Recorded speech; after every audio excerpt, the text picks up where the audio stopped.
Hello, and thank you for joining us. This is No Soundbites Allowed, and I'm your host, Michael Boss, Dragon of the Southern Tier. I'm happy to be here with you. It is December 18th, Sunday, the evening, approximately 11 o'clock at night, and we ran into something that we thought was really worth talking about.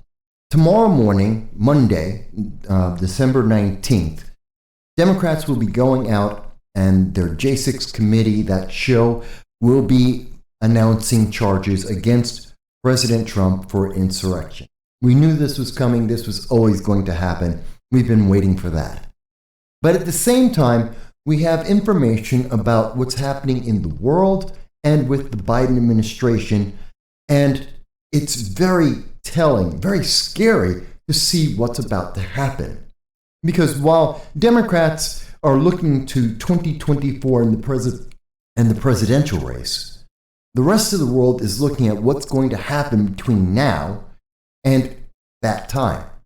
And there's a lot of people who are very concerned about where America is going to go next and who's going to be leading America into this next phase of potentially not World War III, but 3 world wars, 3 regional wars across the globe.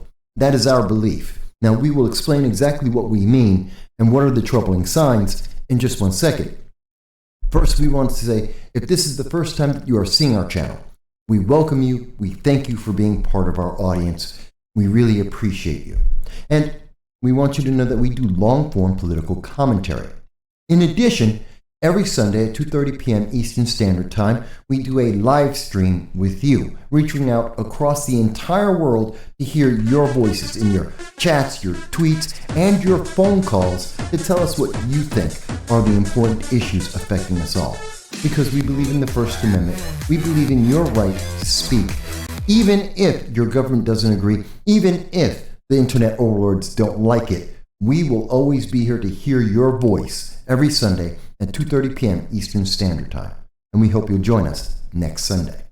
So let me explain what I'm talking about with what's happening internationally. We have long established and mentioned that there is no foreign policy under the Biden-Harris administration. They seem to be taking stopgap measures that are meant more for politics in the United States than the impact around the world. And the leadership in the world has taken a massive hit. And I think this is pretty apparent. From the moment that we saw Joe Biden come out and run away from Afghanistan, leaving behind millions of dollars of weapons, leaving behind millions of dollars in cash, and in fact, leaving behind thousands of Americans, well, that was the signal for most of America to say something is wrong. And the Biden administration has no leadership. Since that time, we've seen the failure with negotiations with Russia, and which has led to the invasion of the Ukraine. We've seen problems in Iran and the Middle East. We've seen problems with China over Taiwan. We've seen North Korea. Well, North Korea is just going insane. And it's all been adding up. Add to that the pressures here domestically with a lack of we lost our energy independence. We have seen inflation running rampshod all over the country. The United States is in a recession, even though they changed the definition of a recession, and the country is in turmoil. To say nothing of Biden's conversation with the public, in particular when he was talking to the nation before the 2022 midterm elections, and he made his what we call the Reichstag speech, as covered by BBC News here, and you can see the image, where Joe Biden demonized fully half of America, saying that those who opposed him, who questioned the way that he was leading the nation, well, they were domestic terrorists. You can't really divide America more stringently than what was done on September 1st by Joe Biden in Philadelphia, with all of the iconographic imagery of Emperor Palpatine, of an evil dictator. But today, after we did our live stream, we saw this evening there's some news out there. And we want to go over that with you because it seems that Yougov, which does a poll, it's a polling service, and they did a poll that seems to be a push poll. This is a test poll. And let me explain what a push poll is. The push poll is a poll that is trying to promote a candidate in an election. So they say that they're trying to get the public's opinion, but the wording of the poll and the nature of the poll is actually trying to push individuals into supporting a specific candidate. This is a normal technique used by Republicans, Democrats. It's used in politics on a regular basis at every level of government. And it seems that Yougov on December 18th decided to do a push poll, we believe. Now, it's unclear because we don't know who's actually paying for the polls made by Yougov. But on December 18th, they decided to specifically say that both House Speaker Nancy Pelosi and Senate Majority Leader Chuck Schumer have said that President Joe Biden should run for a second term in 2024. And so now they're asking what the public thinks about this. This is interesting. Why are they doing that now? Why on December 18th? This is after the midterm elections. We know that Republicans have taken a strong position in the House. We know that they've taken a strong position with governors across this nation. We know that while Democrats did better than what was expected, the tone of the election was very much against Joe Biden and his policies or lack therein. So why would they be asking now on December 18th whether or not you agree with Nancy Pelosi and Chuck Schumer? Especially as we're going into 2023 and the presidential election of 2024 is beginning to start cycling up. Why are they asking this? That would be the definition, or one of the reasons, why you would have a push poll to try and steer people into having a better image of the candidate as that election cycle starts ramping up and they start seeking donations from their various supporters. So let's go through this poll together and see what does it actually say and what's actually being said by the American people at the same time, maybe even the international community. So the first question they want to ask is, firstly, did you vote for Biden in 2020? No, I did not. Absolutely, I did not. As did 80 million people, 75 million people did not vote for Joe Biden. About half the voting population. So no surprise there. And in the poll, when we took this today, December 18th, this evening, about 54% of the people who took the poll said they did not vote for Joe Biden. Now, this is something we have to mention about the poll is it is a live poll. This is not a national poll. It is online and it is changing. But YouGov polls tend to skew to younger individuals and they tend to skew Democratic, if not progressive, overall.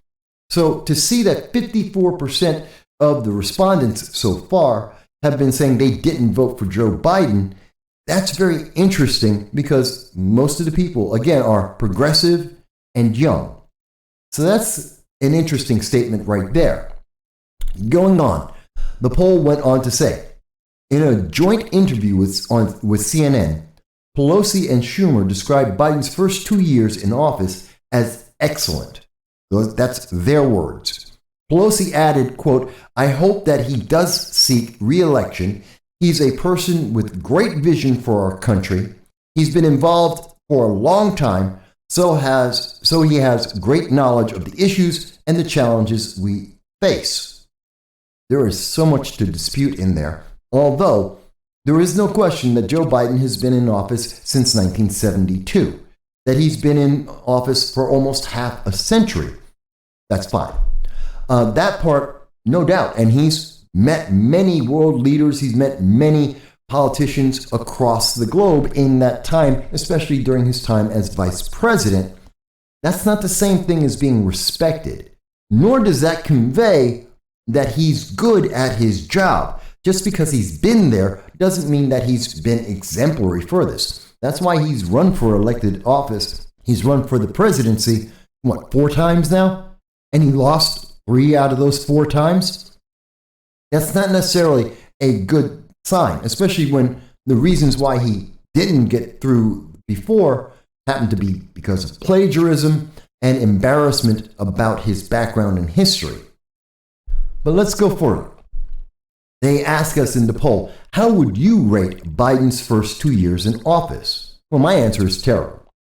I think it has been abysmal. Looking at inflation, look at the cost of energy, look at the global stability. There's a lot of ways you could look at this, and the answer comes up in each time, terrible. The results that we see from the poll show that 52% also agreed with us that the first 2 years for Joe Biden have been terrible. 19% believe that he's done excellent. They agree with Nancy Pelosi and Chuck Schumer. I don't know where they see it. The economy's not good. There's our southern border and immigration. That's not good. The global stability is not good. I'm not sure where Joe Biden has been excellent in any of the major issues that we can point to. But they say he is. Okay, I'll go with that. But 52% don't agree. The next question they ask is, and as president, has Joe Biden done and we said, much worse job than expected? And to be fair, and 45% of the people who answered this question said he did much worse than expected. It's one thing to say that Joe Biden is progressive. It's one thing to say that Joe Biden always stumbled. He was a gaffe machine throughout all of his time in the Senate, all of his time in elected office, vice president, and even now in the White House. He's a gaffe machine. We've always known that. And we've always known that he's a bit bumbling in the way that he goes about the things that he does. At the same time, we expected that he did have experience. He has been in politics that long. We would expect that he would be able to smooth over a lot of the issues that both Obama and President Trump and many presidents before him, that they just didn't have the expertise to deal with. But that's not the case. He has done worse. And again, we can point to energy, we can point to the current food crisis that's ongoing, the increase in crime in America that has continued. We can point to a lot of issues where he's been performing badly. And most of all, the division, again, going back to what we were speaking about before, the way that he divided Americans and divided the nation, saying that if you don't agree, you're the problem. He's been very divisive, and I think that makes him much worse than expected. No one expected him, the man who campaigned in 2019 as a uniter, to come out in 2022 and be especially divisive based on politics, telling people you're a domestic terrorist if you don't agree. 21% of those taking the poll at the time we did said that they thought he was doing a better job than expected. Again, I don't know what were they expecting? World War III? The absolute global collapse of our economy and the world? I don't know what they could say that he's doing better. What expectation did you have for Joe Biden? Realistically, we didn't expect him to fail at everything. Well, I guess maybe some of them did. Let's go on. The next question is, Biden was first elected into the United States government in 1972, as we said. Does Joe Biden's long career in politics, it has no impact, really. Now, 42% said that makes him a worse president, and 37% may say that makes him a better president. But quite honestly, it just makes him a politician. It neither makes him better or worse. Maybe his 4 years as vice president would have given him a clue about the difficulty of the job of being a president and how important it is to be very clear and concise in what he says and the leadership that he displays. That should have helped. And I'm pretty sure that Joe Biden, in his many years in politics, he would have understood that having a cue card that says, you sit here, you talk to that person, you give this speech, that's something that's never going to go over well. He knows this. He's been in politics long enough. he knows that makes him look weak, feeble, and feeble-minded. But yet that is what has happened, and we have seen it many times. During the interview, Pelosi also said that Biden is the, quote, most empathetic president. She added he connects with people. I don't know where Nancy Pelosi is getting that. He connects with what people? Maybe he connects with progressives and the progressive ideology, but everyone else? I don't think so, because he just demonized them and said that you're a domestic terrorist. So I don't think he's connecting with a lot of people that he's threatening. But that's how Nancy Pelosi sees it, so fine. The poll question is, do you think Biden does a generally good or bad job connecting with the American public? Well, are we talking about the American public in Afghanistan that have been abandoned for more than a year, that he has completely ignored and forgotten about, will not speak their names? 5,000 Americans in Afghanistan to this day. Are we talking about the 10,000 Americans in the Ukraine that he has abandoned and told them, figure out your own way? You can't get on a plane and the United States is not coming to get you. You have to figure a way out of there. That's American families and children that he will not help. He first mentioned it in February of 2022 and then restated that through the State Department in August of 2022. That if you are an American in the Ukraine, even before and after the active war started, he's not going to come help you. You're on your own. I don't think most people would say that that's empathetic. So when I answer this question, do I think he's connecting with people? I say he's doing a bad job. Some 49% say he's doing a very bad job for the very same reasons that I'm mentioning. He traded an international gun smuggler, someone who is responsible for the deaths of many Americans. He's responsible for the deaths of people throughout Africa and throughout the world. He has supplied terrorists with weapons and arms. That's Victor Bout. And we traded Victor Bout for a self-admitted criminal, a WNBA basketball player, Brittany Griner. I don't think that trade-off, which endangers the lives of Americans and individuals around the globe, I don't think most people found that that was a worthwhile trade. Yes, I would love to see every American home.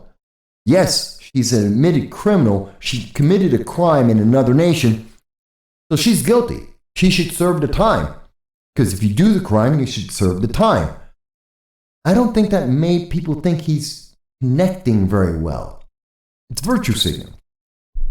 Let's go on. But 21% think he's doing fantastic. Again, I don't see what they are looking at that he has done that has been, well, I guess if you're a progressive or a Democrat, that you think he's fantastic. Okay.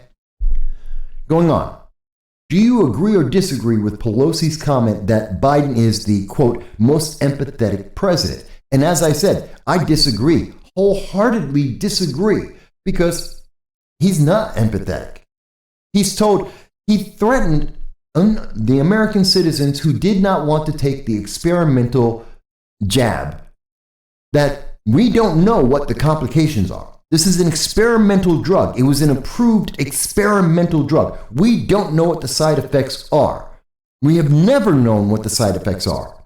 We do know that what it was touted to be able to do, which was when we were told by Joe Biden that if you took the jab, you would not get the pandemic. That was not true. That you would not be able to spread the pandemic. That's not true. That if you took the experimental jab, that you would not die or have extreme conditions. That's not true.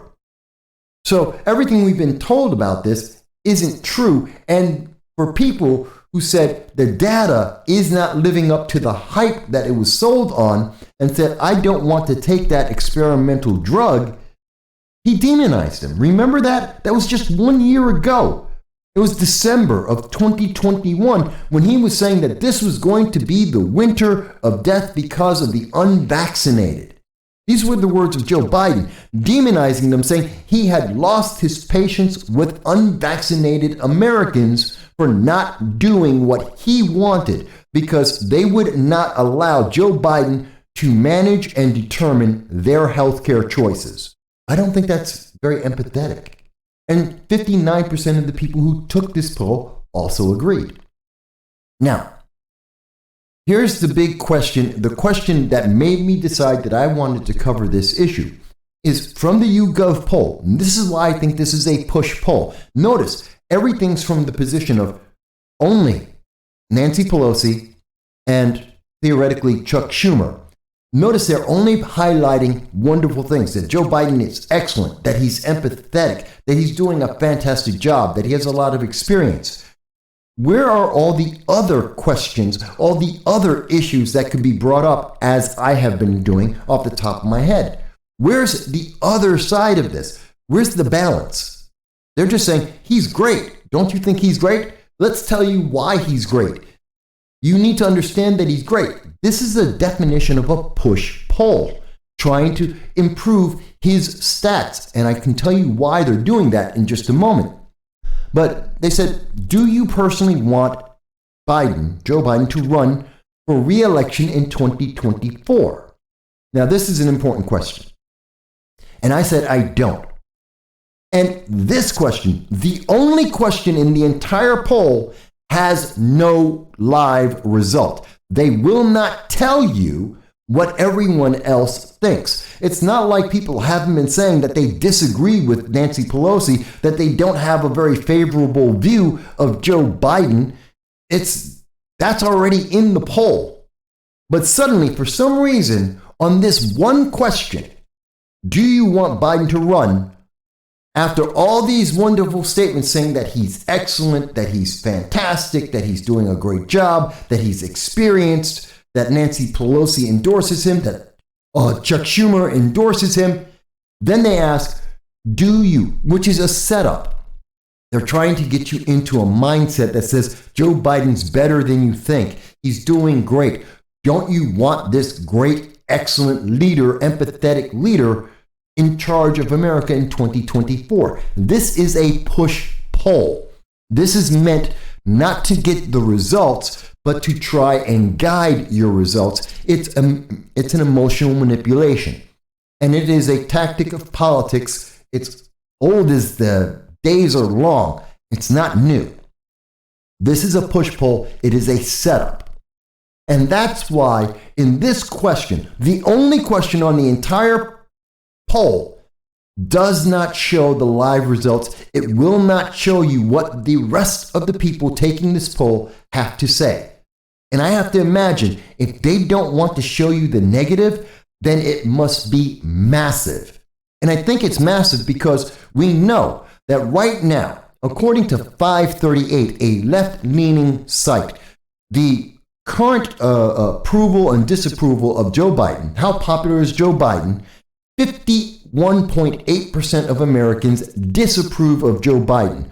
In the top 4 polls that 538 covers, 55% disapprove of Joe Biden, 51% disapprove of Joe Biden, 52%, 52%, 56%. There is a majority. Everyone does not approve of the job that Joe Biden is doing. They do not approve of him. On top of that, we know that there's a poll that came from CNBC that a majority of Americans don't want Biden to run in 2024. This is coming from CNBC, again, from the left. And what we can tell here is that 57% of Democrats say that Joe Biden shouldn't run for office in 2024.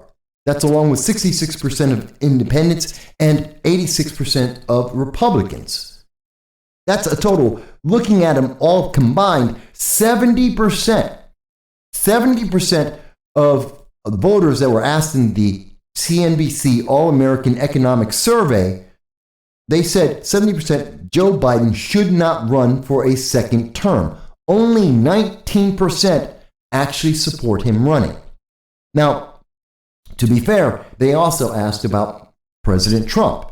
And they said 61% of the public say that President Trump should not run for a second term, and 30% believe he should. That tells you something right there. There are more people willing to see President Trump run again and support him than by Biden, almost by 2-1.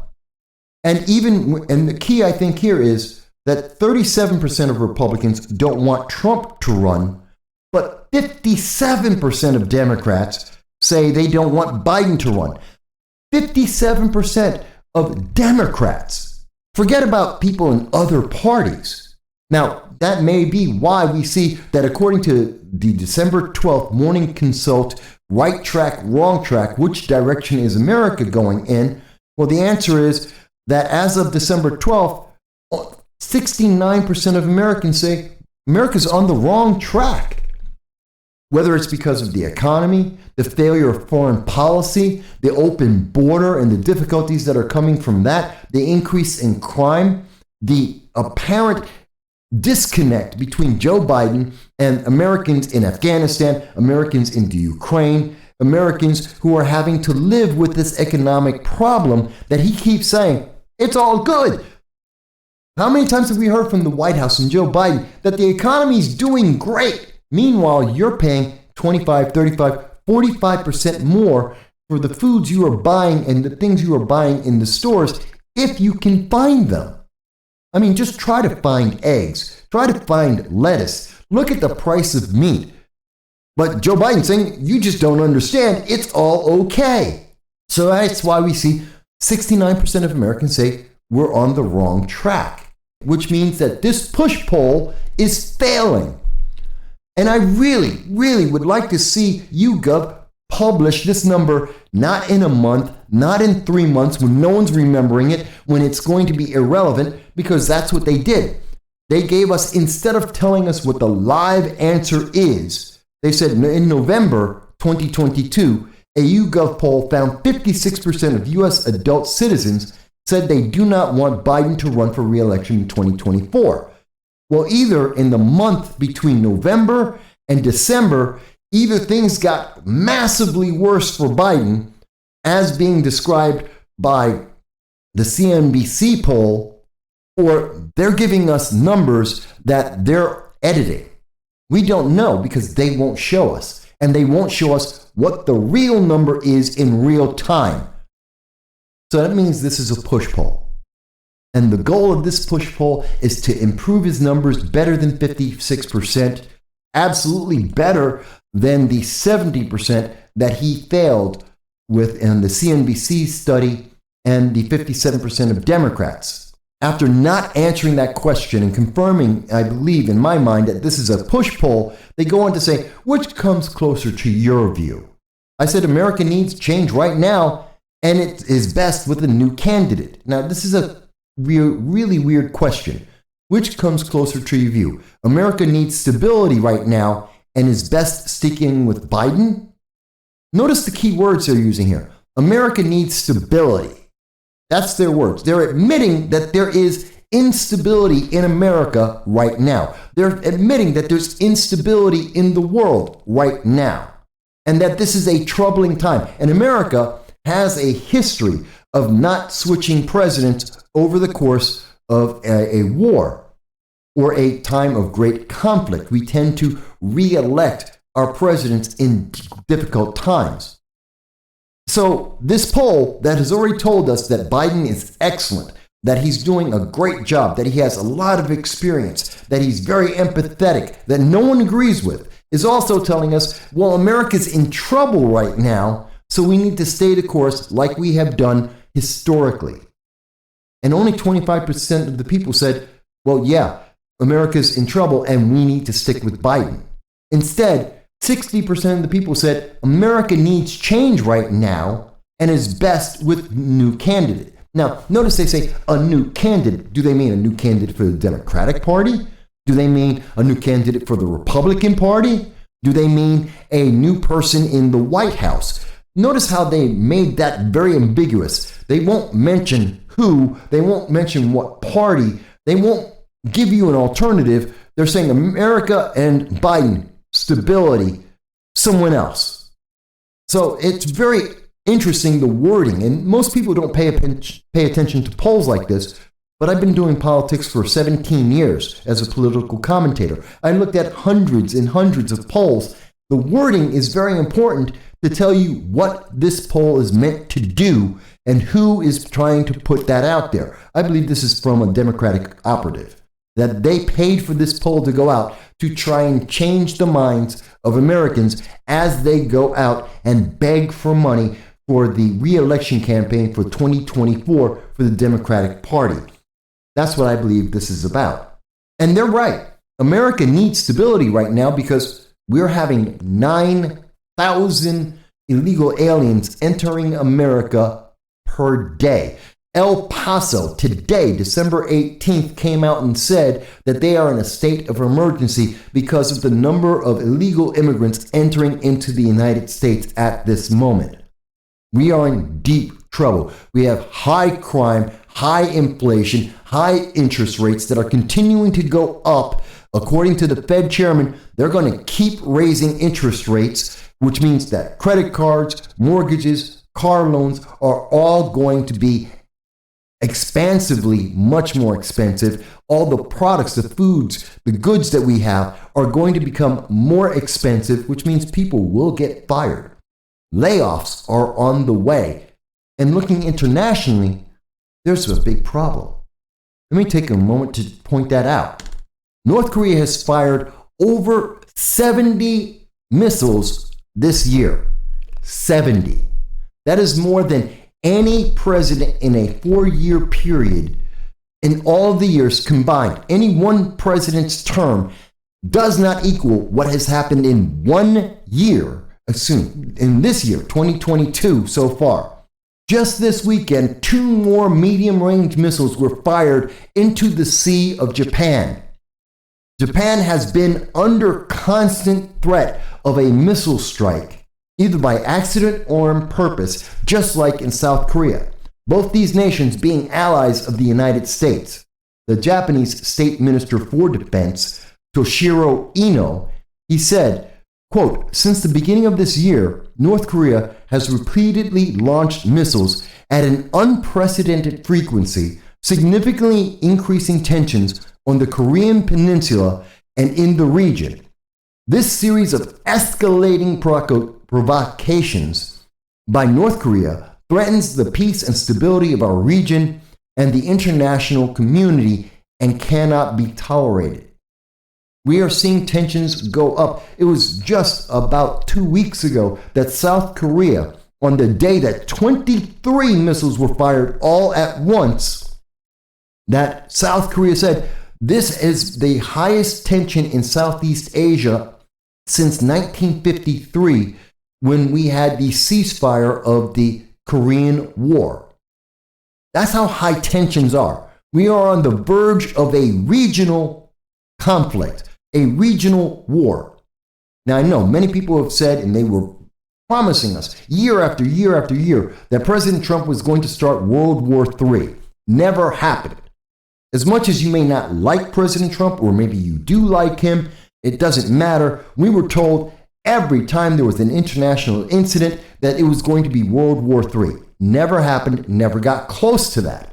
And most nations actually became more stable and more quiet. The rogue nations of the world actually calmed down because they did fear what Trump might actually do.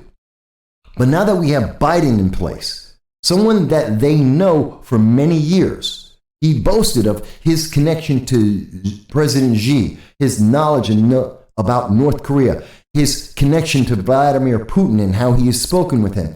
Each and every one of these international rogue agents have escalated their actions, their aggressiveness. We have China saying they're going to take over Taiwan, that they're actually just going to come and take it. We have the missile attacks by North Korea against South Korea and Japan. We have Russia actively in the Ukraine as we speak. These nations are acting up because there is no strength coming from the Biden-Harris administration. None. If there were any, I have to believe they wouldn't be acting this way. They don't see that Joe Biden will do anything. And this is exemplified by the fact of what we see coming out of Japan. Japan is terrified. And as a result, on December 16th, Japan has stated that they are going to build a military. This is a very big deal. This is really big news. Since World War II, Japan has not had a standing army. They have a few peacekeepers. They have a self-defense force. They have never had a military. They disbanded it and they never tried to have it. They only have defensive forces. And that's because Japan has relied on the United States. But understand that Japan has now taken the position that they are going to spend almost as much as the United States, almost as much as China, more than every other country in the world to build an army in 5 years. An army that has the ability to attack first, to have preemptive strikes against China and North Korea. They are creating an army to attack and to fight their enemies, and they have never done that since 1952 because they've had deals, they've had treaties with the United States. Now, the 1952 treaty was replaced by the 1960 treaty. So I'm going to focus on that. This is one of the longest standing treaties in the world. It has not been changed. It has not been amended. It is the exact same treaty since 1960 that has existed between Japan and the United States. And this is a treaty of mutual cooperation, security between Japan and the United States of America. This is from the Ministry of Foreign Affairs of Japan, in case you're wondering about the source. And the key things are Articles 3, 4, and 5. Let me read them to you. Article 3 says that the parties, the United States and Japan, individually and in cooperation with each other, by means of continuous and effective self-help and mutual aid, will maintain and develop, subject to their constitutional provisions, the capabilities to resist armed attack. This says that the United States will defend Japan. Point blank. It is very clear. The United States will provide Japan with defense. Japan doesn't have to build a military. The United States has a military, and that military will be used to protect Japan. Article 4. Japan and the United States will consult together from time to time regarding the implementation of this treaty, and at the request of either party, whenever the security of Japan or international peace and security in the Far East is threatened. If Japan ever says we are in trouble, the United States must go and help them. If we believe that Southeast Asia is in danger of erupting into violence, the United States must come and defend Japan. This is why Japan doesn't need a military. The United States is Japan's military. Article 5. Each party recognizes that an armed attack against either party in the territories under the administration of Japan would be dangerous to its own peace and safety, and declares that it would act to meet the common danger in accordance with its constitutional provisions and processes. Any such armed attack and all measures taken as a result thereof shall be immediately reported to the Security Council of the United Nations in accordance with the provisions of Article 51 of the Charter.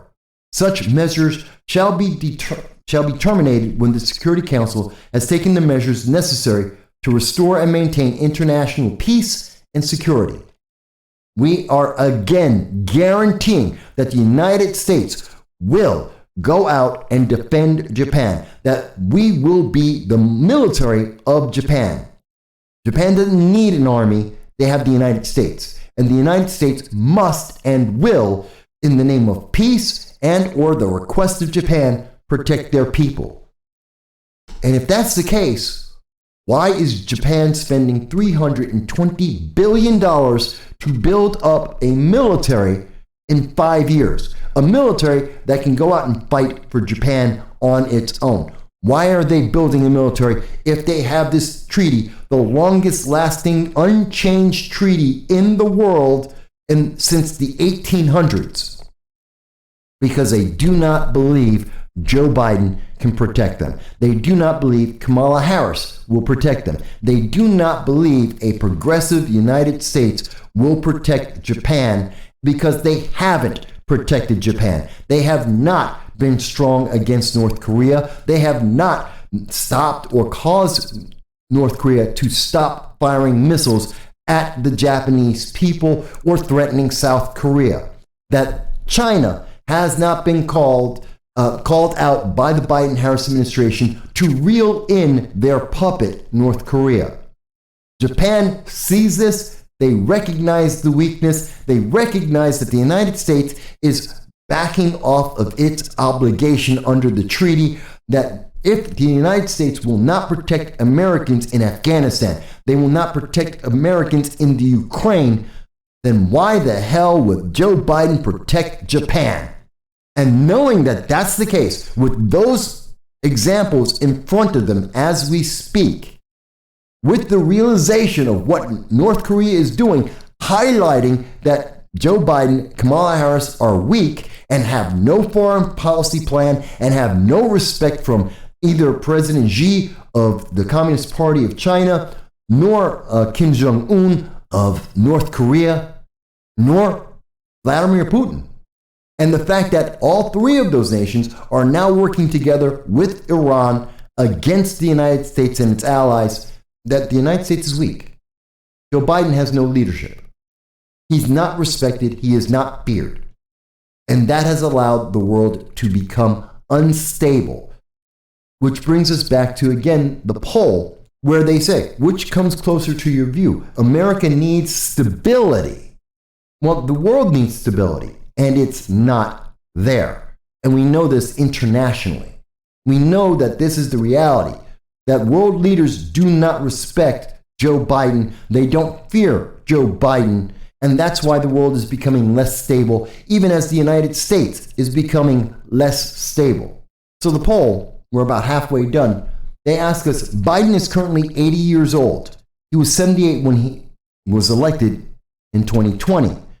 How much did Biden's age impact you when deciding how to vote? Again, this is a push poll. This is them trying to figure out how are they going to do their marketing. This is about whether or not they need to counter people's concern about Joe Biden's age. They want to convince people to support Joe Biden, to donate to Joe Biden, and support him in 2024 as the heir apparent for the 2024 election.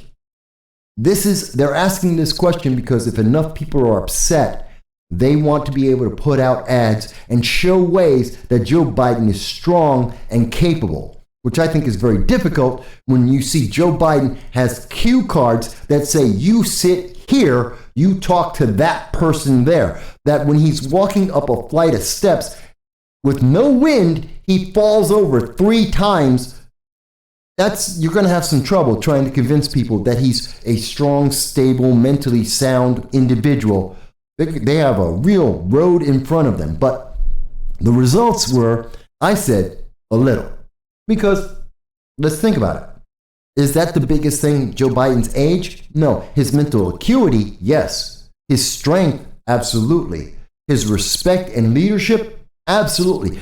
The results of the consequences of all of his actions and his lack of policy, most definitely these are all things that weigh heavily on me. And further down the line is his age. Would Joe Biden die in office? Well, that makes me concerned about who's going to be vice president with him. Will it be Pete Buttigieg to get the LGBTAIQ++ vote? Or is it going to be Kamala Harris again to get the female and black vote? I don't know. But I can tell you this, none of them make me confident, and I wouldn't vote for any of them based on the policies and positions and the failures they have done so far.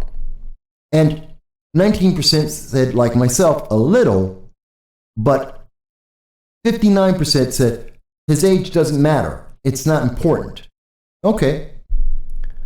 The next question. Do you believe it's fair or unfair to criticize Joe Biden about his age? Of course it's fair.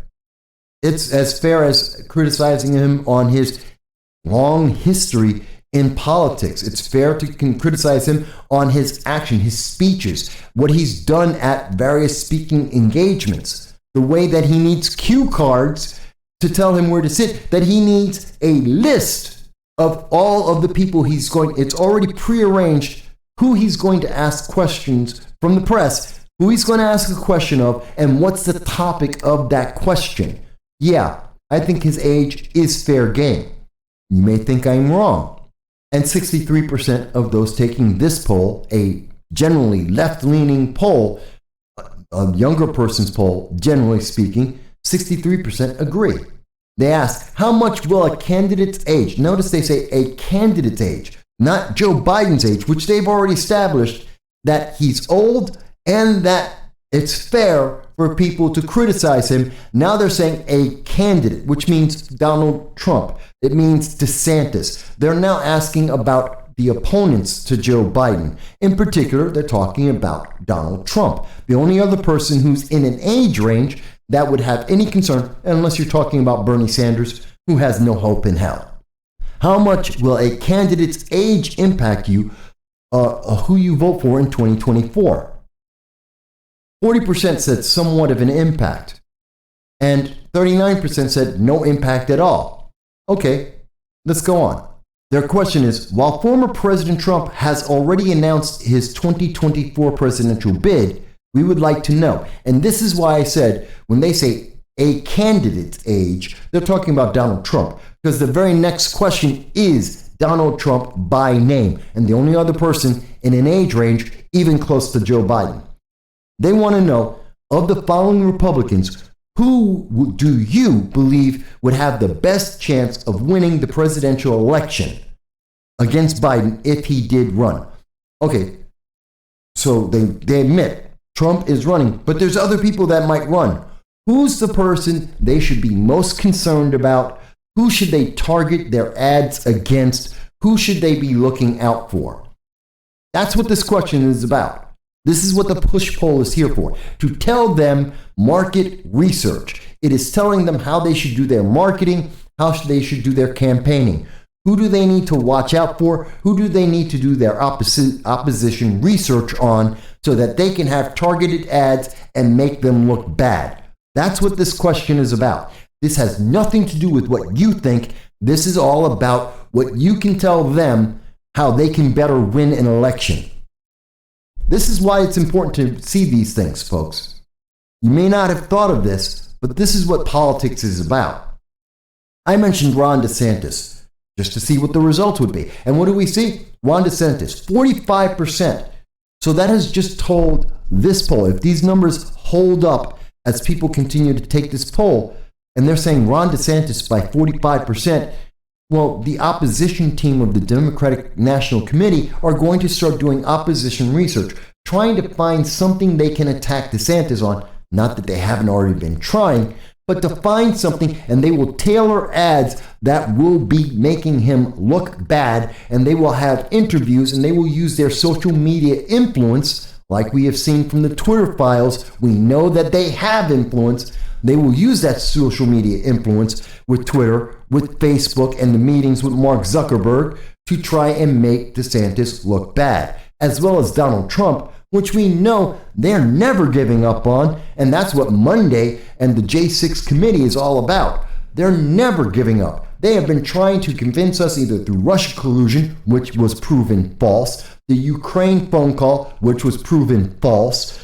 the 2 times that he was impeached, which failed in each attempt because there is no evidence. There is no crime. And now with the referral by the J6 committee against President Trump, and again, it doesn't matter if you like him or not. It doesn't matter how you feel about him, because that's meaningless. Is there proof? Is there evidence of any crimes? And the fact is, no, there isn't. He hasn't done anything that's impeachable that would prevent him from being able to run for office.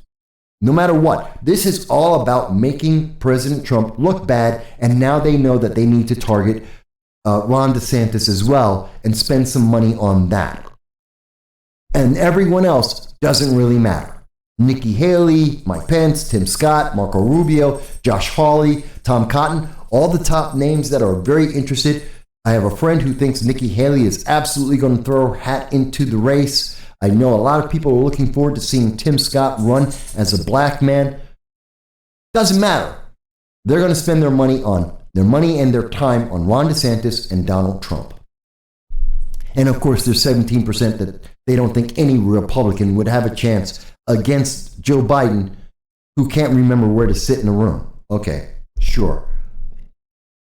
Lastly, their question is, do you mostly decide to vote based on this is a push poll, this is marketing, this is taking advantage of you, this poll is meant to give them data on how to change the way you will vote in the next election. This is how they're going to market their 30-second ads. This is what you are, in answering this poll, you are giving them the way to convince you to change your vote.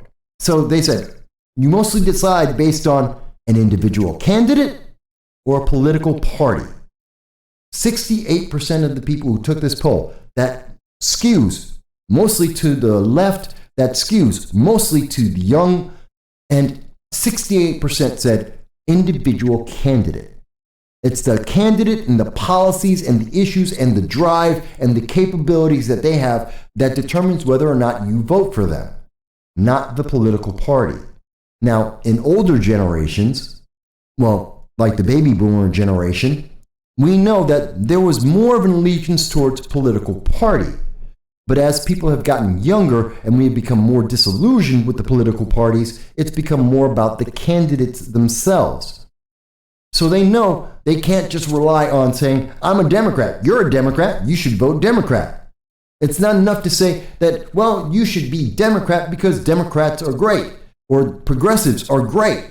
If you're a man, you're a woman, if you happen to be a minority, a special interest category on the check boxes, well, then you should be voting for Democrats. They can't say that. That's not good enough in 2024. They actually have to point out, how is Joe Biden excellent, like Nancy Pelosi said? How is he empathetic, like Nancy Pelosi is suggesting? How has he been successful? Because I can tell you, if you ask our allies in Japan, they don't think so. That's why they're raising an army.